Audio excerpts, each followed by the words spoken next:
The following message is transmitted at the request of the Tennessee Bureau of Investigation. An Amber Alert has been issued on behalf of the Wilson County Sheriff's Office for Aubrea Branham.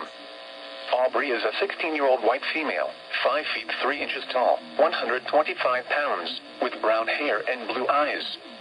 Aubrea has a diagnosed medical condition. There is no known clothing description or direction of travel at this time.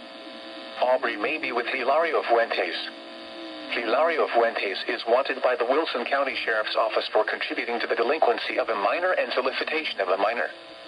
If you have seen Aubrea or Fuentes or have information regarding their whereabouts, please contact the Wilson County Sheriff's Office at 615-444-1412 or the TBI 1800 TBIFI North Dade.